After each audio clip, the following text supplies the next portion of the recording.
Para el bloque de cierre tenemos las propuestas de gobierno sobre el Sistema Nacional Antilavado de Activos y contra Financiación del Terrorismo.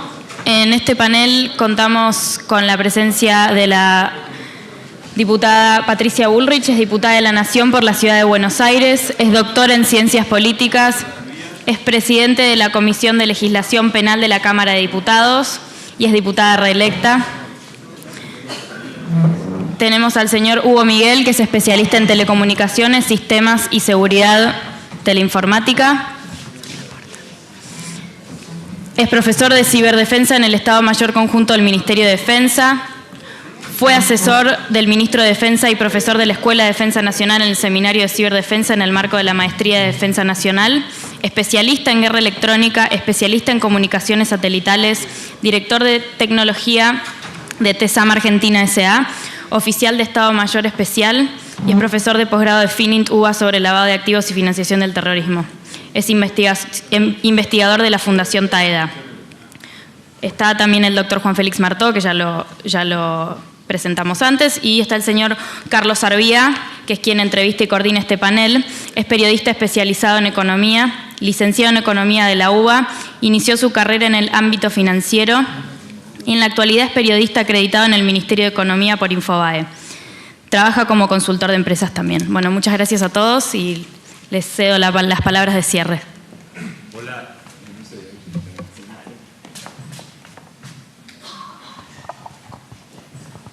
Hola, muy buenas tardes a todos. Bueno, yo voy a empezar primero agradecerle a los organizadores de este evento y después contra el doctor Martó, porque él dijo que los periodistas éramos malos, se lo dijo de entrada a Mariano Barrio.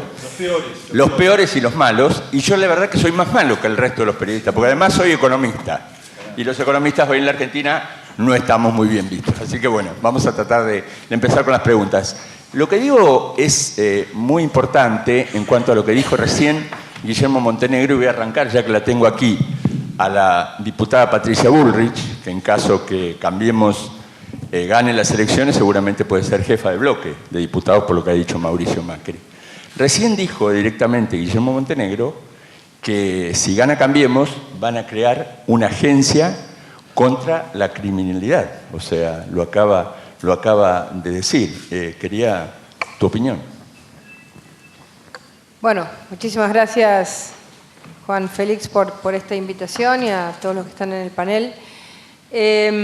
Nosotros consideramos que en la lucha contra el crimen organizado, para darle un nombre más amplio que solamente el narcotráfico, es preciso crear una agencia especializada, una agencia nacional especializada, que pueda tener, digamos, varias capacidades que creemos fundamentales en la lucha contra el crimen organizado. La primera es una capacidad de inteligencia, porque nosotros creemos que es un delito que es una serie de delitos que fundamentalmente se combaten con inteligencia, es decir, una inteligencia realmente dirigida hacia los puntos de conexión que existen entre narcotráfico, lavado de activos, compra de bienes y un camino de trazabilidad de cuáles son los mecanismos y los caminos utilizados para este delito, que es un gran negocio, ¿no? Y en el que el dinero juega un rol fundamental. El segundo punto de esta agencia es una agencia con capacidad operativa, es decir, capacidad de acción sobre el terreno, y por eso nosotros pensamos convocar en esta agencia a los cuerpos de élite con una capacitación especial que se va a plantear de las distintas fuerzas federales. Es un tema que desde nuestro punto de vista es fundamental, esta unión entre entre inteligencia y capacidad operativa que tiene que tener esta agencia.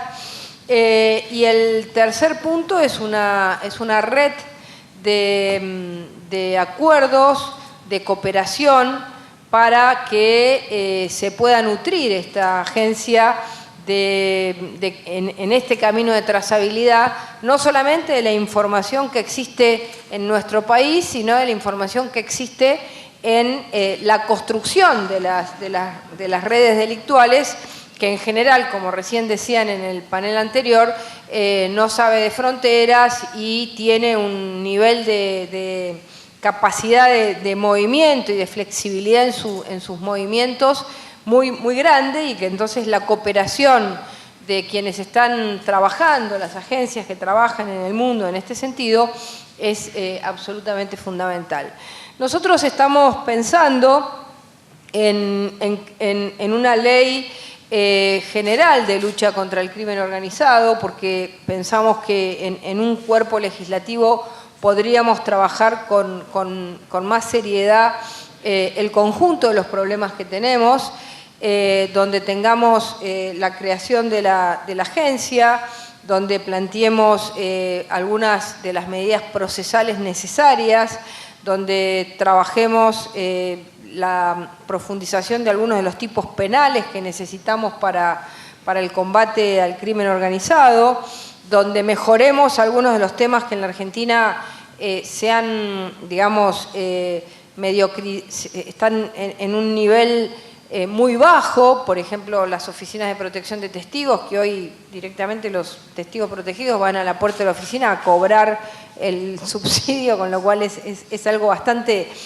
ridículo nuestro sistema de protección de testigos, que es algo muy importante en esta lucha. La discusión sobre el decomiso anticipado, la extinción de dominio, es decir, aquellas figuras que implican que no puedan vivir del dinero del narcotráfico, ni el narcotraficante o el corrupto, ni puedan vivir en el producto, digamos, en los bienes producto de ese delito. Mi amistad con la diputada Patricia Bullrich me permite interrumpirla y darle lugar a los panelistas y después bueno, yo te quería contar todos los después seguimos capítulos un de la poquito, ley. después seguimos un poquito. Pero bueno, me cortaron. Con respecto a lo que... Claro, por eso no, pero bueno, no queremos, por ahora vamos a bajar un poquito la campaña política, bueno, y vamos a escuchar a los panelistas también. Exacto. El artículo 4 tiene 64 artículos, me mataste. A ver, tuvimos una primicia, ahora nos estás explicando todo y ahora, bueno, doctor Miguel, quería preguntarle, ¿le sorprende esto? ¿Usted veía que algún candidato podía presentar una propuesta de estas características? Sí, no sé si se escucha. Es una propuesta necesaria. Lo que pasa es que hay que integrar un poco lo que dijeron los diversos panelistas a lo largo de las presentaciones. Nosotros tenemos un problema. El Estado tiene muchísima información que no sabe quién la tiene ni cómo la tiene.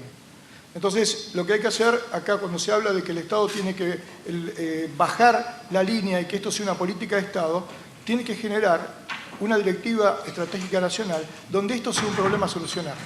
A partir de ahí, el Plan Nacional de Inteligencia tiene que dar la participación a cada una de las agencias del Estado, que esta puede ser la que coordine esa información, para poder obtener información de donde ni pensamos que existe.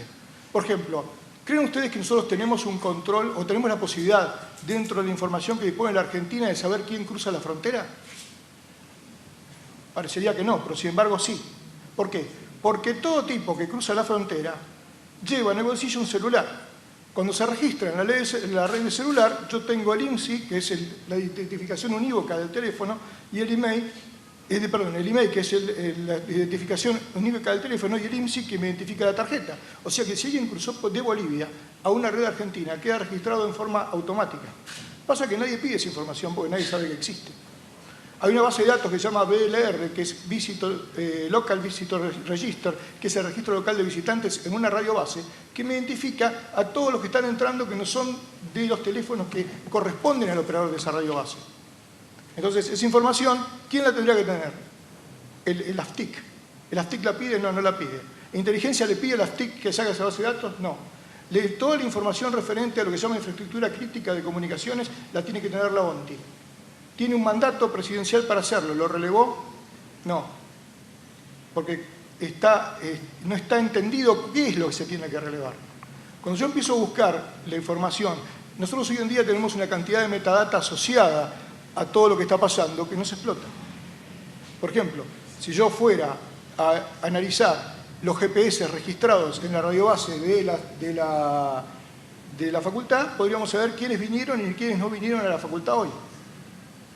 Esa información no necesito tener la autorización del juez, porque no tengo nombres.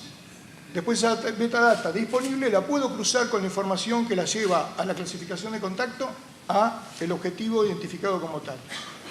Ahora, alguien tiene que coordinar todo eso, pero no me sorprende que hayan planificado una agencia que necesita primero saber qué preguntar, cómo preguntar y a quién preguntar. Porque uno de los problemas que tenemos con la justicia es que cuando requiere información técnica, la pregunta está mal hecha, con lo cual la respuesta siempre vuelve mal, porque tiene todos los vericuetos como para que le puedan responder cualquier cosa y zafen con la pregunta. Porque dentro de que también hablamos de lo cultural, no hay cultura de responderle al Estado lo que el Estado necesita y nos hacemos trampa los argentinos a nosotros mismos. Eso es un poco... Doctor Martó, yo escuché desde que comenzó este seminario, cuando hizo la presentación Mario Montoto, estaba usted también, 5 palabras en este seminario, factores comunes, digamos. La primera, narcotráfico, corrupción, evasión impositiva, contrabando y OTESUR. Todo obviamente relacionado. Después escuché también mucho la palabra Boca Juniors de parte del fiscal Ple, pero bueno, lo vamos a dejar aparte. Yo soy hincha de Boca también como él, así que bueno. Le quería preguntar, en función de hacer un resumen un poco de este seminario, ¿cómo se relaciona todo esto? Bueno, te agradezco, Carlos, y también no quiero robar más el tiempo, ya hablé bastante, pero... No, la diputada Bullrich ya nos robó bastante, así que no hay problema. 4 artículos. Lo que pasa es que vamos a respetarla. No, simplemente lo que yo rescato es esto, digamos, a nivel estrictamente de lo político, hay una demanda ciudadana instalada que se refiere a la violencia que genera el narcotráfico, a la posibilidad de que las decisiones políticas de la Argentina estén influenciadas por el narcotráfico y por toda la red de corrupción que la rodea. Esto es una demanda instalada en estas elecciones y que nosotros venimos recogiendo en todos los viajes internacionales. Todos los expertos que han viajado tienen alguna información de que la Argentina comenzó a ser un lugar de riesgo en este sentido. Entonces, lo que rescato, y esto genera en mí alguna expectativa personal y profesional en relación a la política que viene, es que la clase política, los dirigentes de la Argentina van a tener que tomar cuenta en serio, materialmente, este problema. No formalmente como un problema de campaña. En ese escenario, mi expectativa es que desde la temática del lavado de activos, desde la temática de la investigación patrimonial a este tipo de crímenes, se puede hacer una gran contribución. Una contribución que no es lateral, que no está en alguna secretaría marginada del Estado, sino que está en el primer nivel de la decisión política. Esto es lo que rescato de todo lo que hemos visto en este seminario.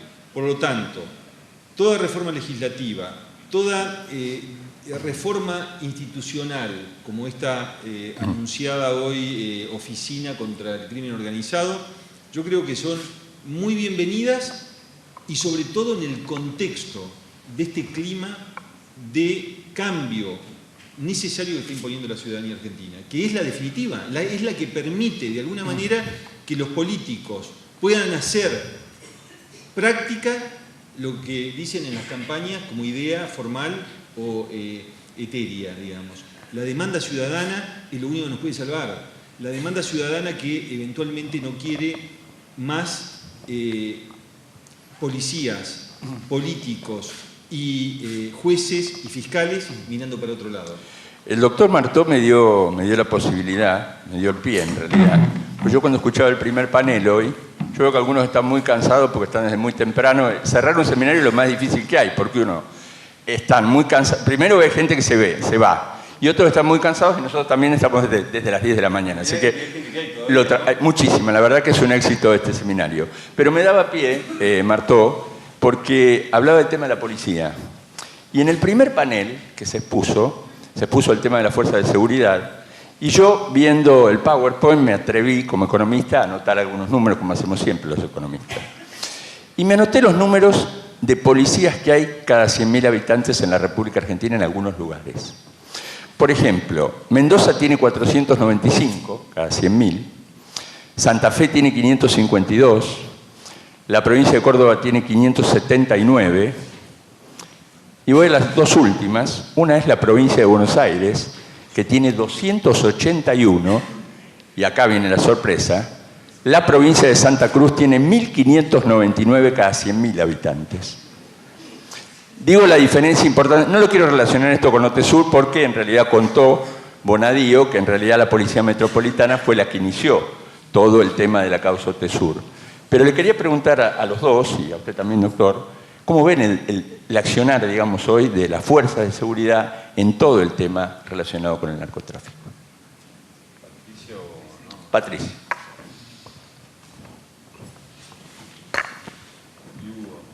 Bueno, en primer lugar, yo diría que hay... es difícil hablar del accionar de las fuerzas de seguridad en la lucha contra el narcotráfico. Creo que es despareja, creo que hay algunas experiencias positivas y algunas experiencias muy negativas. Y creo que lo primero que nos tenemos que preguntar es qué vamos a hacer con la provincialización. Porque si a 10 años vista de la provincialización solo tenemos 3 provincias y una que está en marcha de aceptar el desafío de la lucha contra el narcotráfico, o por lo menos del narcomenudeo, evidentemente es un tema a preguntárselo. Es decir, ¿seguimos con la provincialización solamente con 3 provincias y media?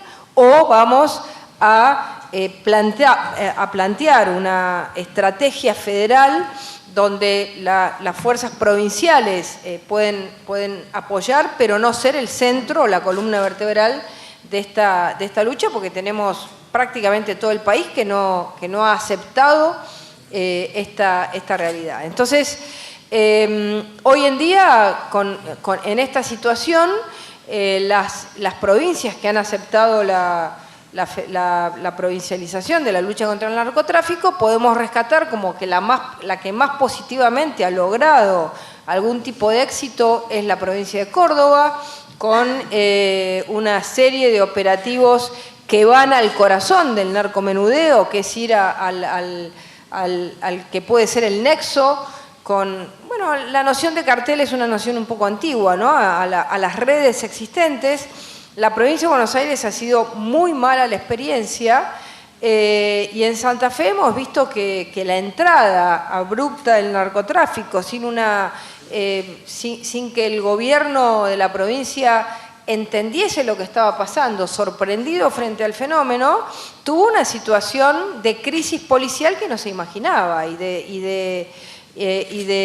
digamos, de toma del narcotráfico en las cúpulas policiales que ponen en riesgo toda una política de lucha contra el narcotráfico. Así que por eso nosotros estamos pensando en esta idea de las fuerzas de élite, porque creemos que además tienen que tener una tarea permanente de reflexión sobre su propia tarea, tienen que tener tiene que haber un monitoreo y una auditoría sorpresa permanente sobre los mismos agentes, tiene que haber sistemas de auditorías externas para que puedan auditar la conducta, el tipo de operativos, y eso nos parece fundamental. Digamos, acá tenemos que mover el tablero, tal cual están las fuerzas policiales en la lucha contra el narcotráfico.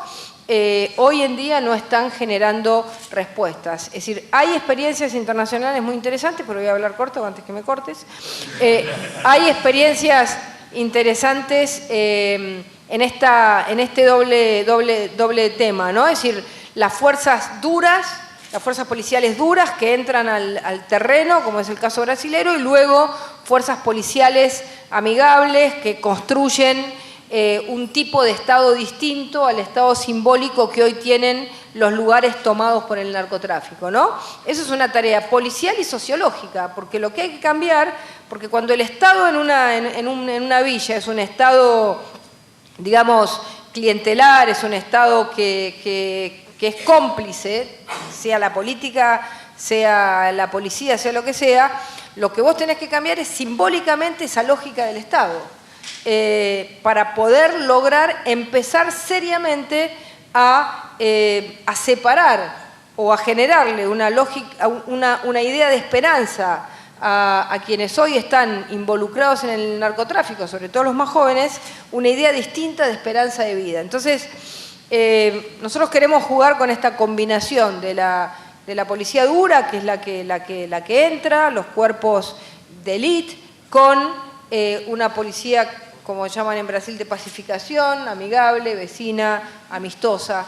Y ya te lo doy, ¿eh? Ya te lo doy. De forma amistosa. Doctor Miguel. Bueno, normalmente hay una tendencia a confundir el rol de la inteligencia criminal dentro de la policía, porque en general la inteligencia criminal termina siendo una inteligencia post-mortem. Ya tengo el problema y sobre eso estoy empezando a investigar. La inteligencia tiene 3 estadios, uno estratégico, uno operacional y uno táctico. Y en general lo que se asocia a la policía es la inteligencia táctica. La policía tiene el problema de que está haciendo las veces de infantería o de fuerza de ocupación dentro del área en que tiene que mantener la seguridad. Y no hay una planificación centralizada. Lo que tiene que aportar esta agencia nueva es planificación centralizada, pero ejecución descentralizada. ¿Por qué? Porque no va a tener la cantidad de efectivos suficientes para poder ocupar todo el territorio. Y por otro lado, la estructura de las redes del crimen organizado son estructuras de área local, que después tienen vínculos a una red de transporte y hacia un generador que es la cabeza o el que financia o el que produce. Entonces, el modelo que se utiliza para detectar una red es el mismo que se utiliza para una red de comunicaciones, porque está estudiado que es un modelo que está basado en un estándar internacional, que es el ISO-OSI. A partir de ahí, hay que tener en cuenta que luchamos contra un enemigo clandestino. Al ser clandestino, va a utilizar determinadas herramientas que van a evitar su registro en aquellos sistemas donde los tenemos que buscar. Esos son los elementos de base. Después la policía, la cantidad de policía por habitante va a depender mucho de qué inteligencia previa y de qué concientización tenga la ciudadanía con respecto al apoyo a la labor de seguridad. Porque yo puedo llenar el país de policías, pero si los policías son los hermanos de los delincuentes, no va a pasar absolutamente nada. Y por otro lado, como dije antes, hay que tener en cuenta, bueno, para que se haga una idea, esto de crear una agencia que se dedique a combatir el crimen organizado, cuando Eliot Ness creó Los Intocables, eran 50 para seleccionar 15 y de los cuales se quedó con 9. Y tenían un grupo altamente especializado de obtención de información para poder combatir a la mafia en Chicago, ¿no? Y de ahí surgió, y dependían del Departamento de Comercio, porque era la única manera de ponerle coto a la mafia en ese momento. Al Capone. Bueno, llegó Dillinger y le va a sacar el micrófono para poder hablar. Yo creo que lo más rico de todo esto son las preguntas, así que no sé si alguno tiene algo más que decir, si no, abrimos para el final del seminario las preguntas que quieran hacer. No sé cuántas preguntas podemos hacer, pero bueno, disponemos... Tenemos una y aprovechen, y ya lo dejamos, por un año no volvimos a molestar.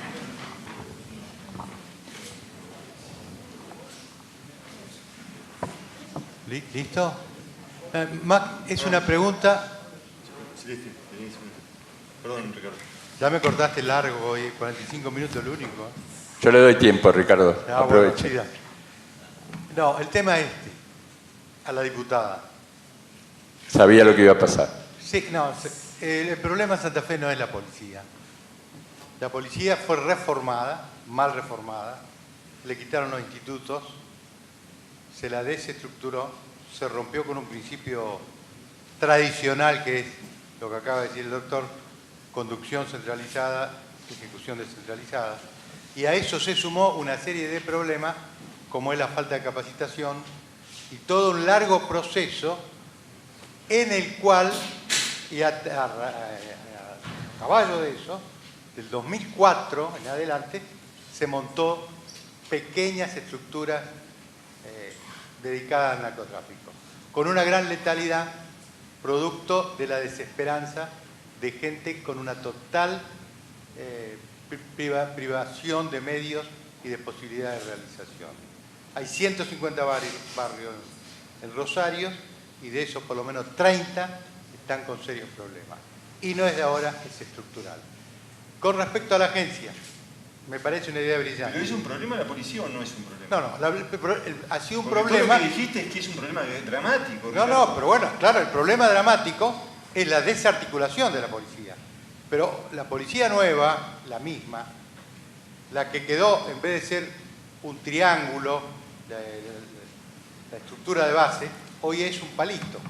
O sea, tiene 18.000 policías rasos y tiene 4.000 policías que en 2 años se van 2.000. Ese desastre es un desastre de la política. Y no se puede imputar a un partido en especial. Porque fueron todos los diputados de todos los partidos que en el 2004 y 2006 hicieron el zafarrancho. Y quedó incompleto. La policía es una policía que tuvo muchos problemas y tiene problemas de corrupción, por lo cual sigue siendo un problema. Pero en lo que viene, y eso es lo que quería aportar simplemente, una agencia con una estructura de ejecución es la misma pregunta que le hizo en 1947 Truman a Sherman Kennedy, crea la CIA. ¿Qué le dice Sherman Kennedy? Separe los tantos, presidente. Tenga un equipo de análisis lejano que mire la problemática y ejecute con los recursos que tiene. Como había 1.500 espías de la guerra, no siguieron la recomendación y se creó la CIA con un equipo operativo con todos los problemas que tenía en el mundo. Creo que es una idea muy buena, pero habría que pensar si hay necesidad de crear un cuerpo operativo o con las estructuras que están hoy especializadas dentro de la Policía Federal, Gendarmería, armar dentro de ellas equipos y después ese organismo dirigir la operación directamente, pero con lo que está. Si no, Doctor Espadaro, su tiempo como expositor y preguntador ha finalizado. Vamos a continuar con las preguntas del resto.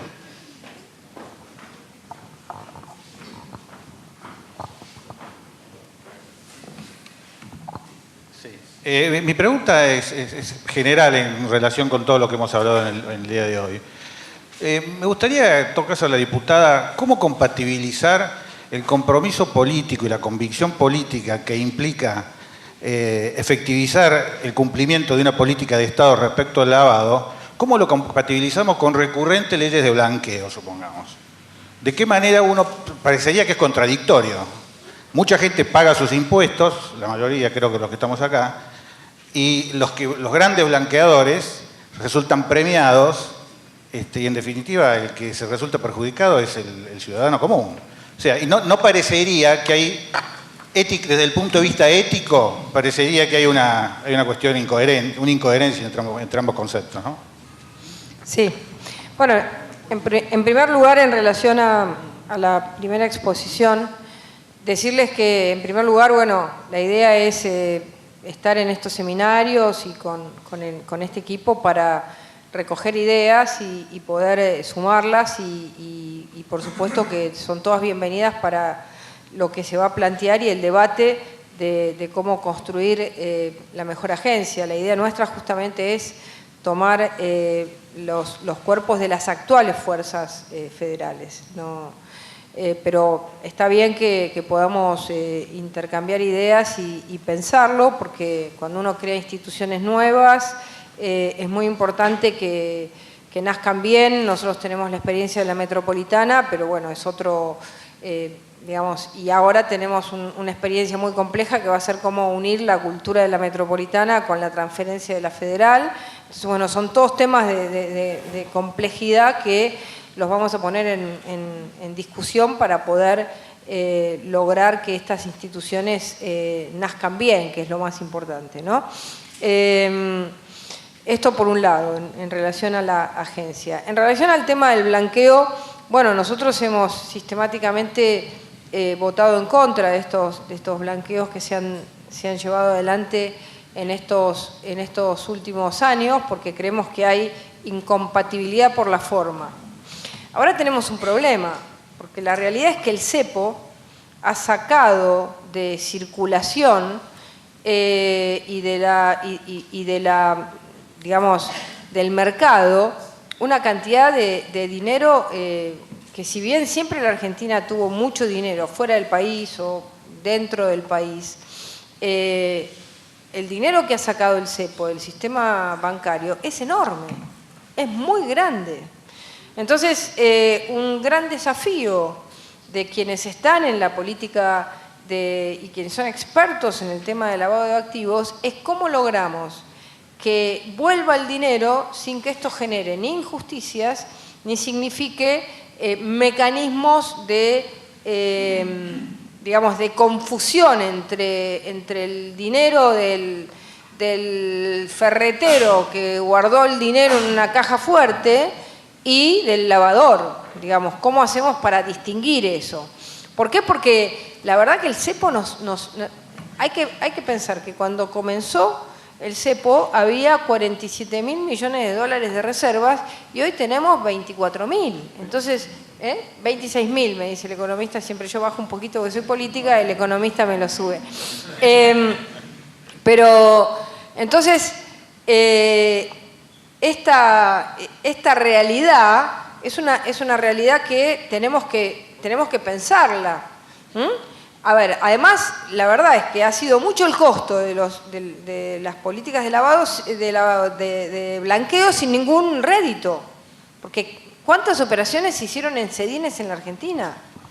Prácticamente ninguna. Entonces, nosotros hoy, si ganamos el 22, queremos que salga el dinero de abajo de los colchones, de las cajas fuertes, que venga el dinero de todos los que en vez de invertirlo guardaron por si acaso, que no pudieron comprar divisas, que queremos que venga porque necesitamos mucho movimiento económico. Ahora tenemos que pensar que sea absolutamente compatible con estrategias digamos, de control, de lavado, y que no sea injusto. Así que, digamos, por ahora nosotros no vamos a tomar esa decisión, vamos a pensar si existe un mecanismo que pueda ser compatible. 3 explicaciones antes de la pregunta de lo que dijo Patricia. En primero, la reserva del Banco Central son 26.700 millones de dólares, de los cuales 3.500 son reservas que tiene el Banco Central. Doy una clase de economía de paso. Y el otro tema que es importante, por operaciones de sedines, Patricia dice que no se hicieron prácticamente ninguna, pero entraron aproximadamente por BADE y por sedines 2.500 millones de dólares a la Argentina. Es muy bajo en función de lo que pensaba el gobierno, pero entraron 2.500 millones de dólares, diputada. Bueno, pero entraron 2.500 millones de dólares. Bueno, seguimos con las preguntas. No sé qué otra persona. Una cosa que quería aclarar es que con la agencia nueva o con las agencias viejas tenemos un problema de cooperación entre agencias, que no están establecidos los protocolos de intercambio de información, ni internos ni externos. Nosotros no tenemos la vinculación, por ejemplo, con Brasil y el sistema Cifrón para saber qué me dan y qué doy de información en los cruces de frontera, por ejemplo. Y cuando voy a trabajar en un área interjurisdiccional, ahí tenemos la guerra interna. Entonces, hay que establecer los protocolos de intercambio de información, porque si no sabemos de dónde sacarla, aunque esté, y no sabemos cómo compartirla cuando la tenemos, vamos al fracaso y el único que gana es el enemigo. ¿Alguna pregunta más? ¿La última?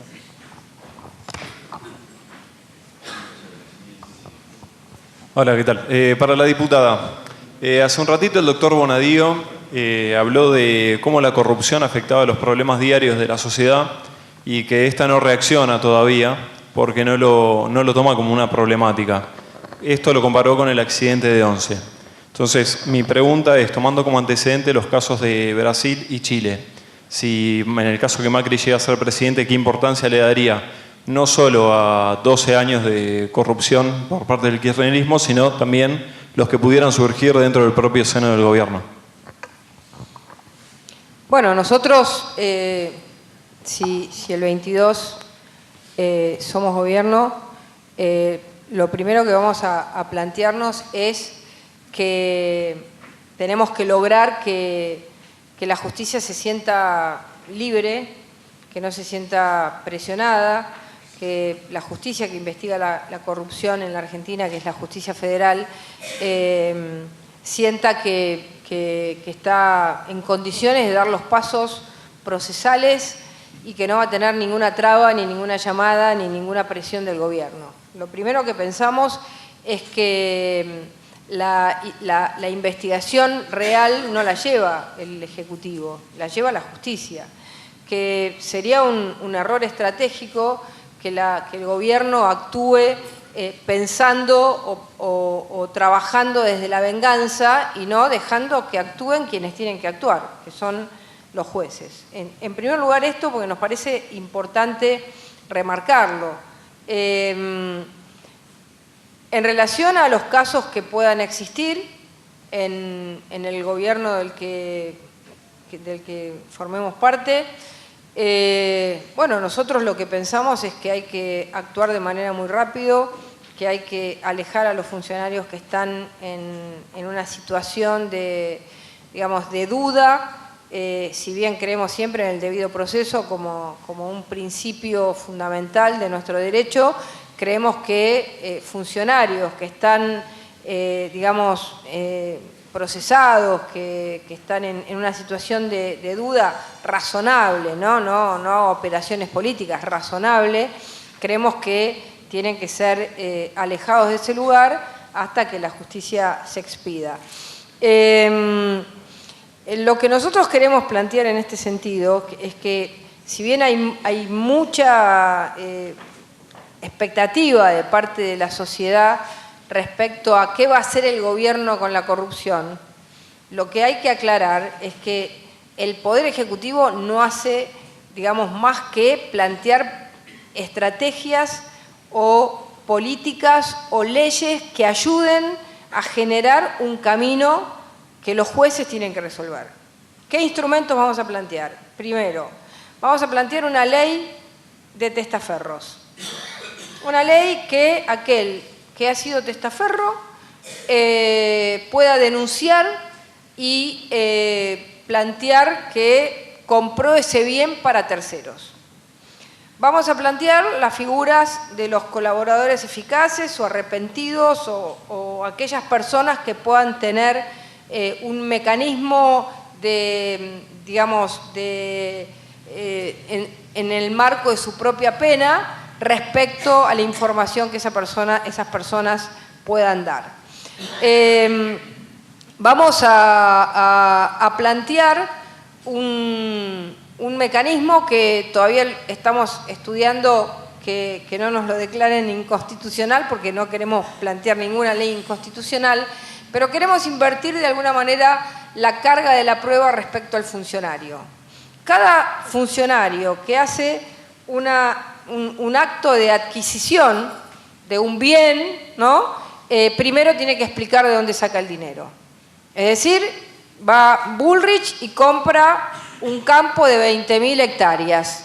Bueno, digamos, no es que al año siguiente yo tengo que declarar eso, no. En el momento en el que el funcionario público de determinada, digamos, de determinada jerarquía que está en la ley de ética pública, va y compra, adquiere un determinado bien, en ese mismo momento tiene que explicar de dónde sacó ese dinero. Y no solamente porque tenga que, digamos, porque es una persona, digamos, políticamente expuesta, porque existe un mecanismo ya con la UIF, sino porque la explicación del origen de ese dinero tiene que ser in situ, de manera inmediata. Creemos que de esa manera nosotros tendríamos varios instrumentos para darle a la justicia, a los jueces, para que tengan, digamos, canales más rápidos, más fluidos para la investigación de la corrupción. Doctor Martó, ¿quiere hacer alguna aclaración? No, simplemente para cerrar, según me indica la doctora Pleno. Hemos pasado 5 minutos. Son 5 minutos y hemos ido... ¿Para hacer alguna pregunta más? No sé. Yo me atrevería a cerrar. Y la verdad que, siendo las 18 horas, quisiera transmitirle, bueno, mi más profundo agradecimiento. Un agradecimiento muy sincero porque viendo al público, viendo a los amigos, son muy pocas personas las que no conozco. Es decir, todos los que están acá, de alguna manera, han sido parte, digamos, del desarrollo, no de la fundación, sino de esta red muy significativa que hemos creado con, obviamente, una base muy importante, muy significativa, imprescindible, que es la Universidad de Buenos Aires. Y Carlos, te puedo asegurar que el público son todos expertos del sistema. Trabajan en el sector público, en el sector privado, son especialistas en materia bancaria, son especialistas en inteligencia financiera. O sea, muy orgulloso de hoy tocarme cerrar el seminario sabiendo que no estoy hablando con un público eventualmente que viene a escuchar alguna serie de ideas, sino una serie, un equipo. Este es el equipo que de alguna manera está bregando por eventualmente considerar cuáles son las mejoras que hay que introducir en la Argentina para que nos vaya mejor como ciudadanos, como país, para que tengamos una república en serio. Así que estoy muy agradecido, muy orgulloso, porque han sido varios años de prédica y de crítica y de contracrítica y de aceptación de todos los equívocos que uno mismo puede tener. Así que particularmente, obviamente, a todos ustedes les agradezco en esta mesa y no puedo dejar de agradecerles a mis amigos que han venido de Montevideo, de Asunción, Ricardo Gil, Oscar, Boydanich, amigos de varios años de trabajo, y al equipo, obviamente, de la Fundación que ha hecho posible todo esto. Estoy muy agradecido. En particular, bueno, al amigo Raúl Ple, que es hincha de Boca, ya sabemos, y que compartimos también los domingos en la cancha, a Ricardo Espadaro, que ha hecho un trabajo formidable en Santa Fe y que eventualmente nos da la posibilidad de pensar en cosas, de cómo trasladar esto a la nación o a otras provincias. Nuestra alianza hoy con TAEDA en verdad es muy positiva. Hemos acercado la idea de la problemática del lavado de activos a los temas vinculados con la seguridad, con la problemática de la seguridad no solo nacional, sino internacional y regional, cómo pensar nuestras alianzas nuevas. Hugo Miguel de TAEDA forma parte de nuestro curso de posgrado. Ayer tuvo el curso, es uno de los mayores especialistas en temas informáticos, de modo un instrumento clave. Así que de mi parte estoy muy agradecido con todos y lo que les propongo es estar muy alertas, muy activos, como tenemos la responsabilidad, estamos formados. Tuvimos la suerte de que Dios nos permitió formarnos en esta universidad, en cualquier otra, pero tenemos la capacidad de recibir un entrenamiento muy especializado. Tenemos que estar dispuestos para contribuir desde el lugar que sea a que la Argentina que está viniendo ahora, con cualquiera, digamos, no importa cuál sea el presidente, esté empujada por nosotros a ser una Argentina que en este escenario dé respuestas mucho más efectivas contra los delincuentes y contra los criminales que luchan contra nuestros patrimonios, con nuestra vida. Corresponde que le dé la última palabra a Celeste Ple, la directora ejecutiva de la Fundación, que ha estado excelente hoy. Así que muy amables y muchas gracias a todos.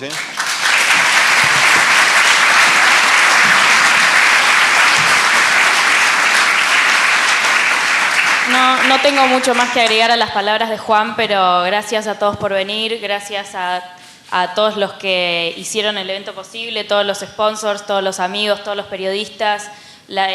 Fue impresionante, la verdad, la cobertura que tuvo el evento. A toda la gente, que la verdad que estuvo el salón lleno todo el día, así que agradecemos que hayan estado, hayan escuchado, hayan participado. Fue la verdad muy valiosa la participación de todos los colegas y amigos, como dijo Juan, así que, bueno, muchas felicidades a todos por estar acá, muchas gracias y estamos, la verdad, muy contentos de la Fundación por este evento. Gracias.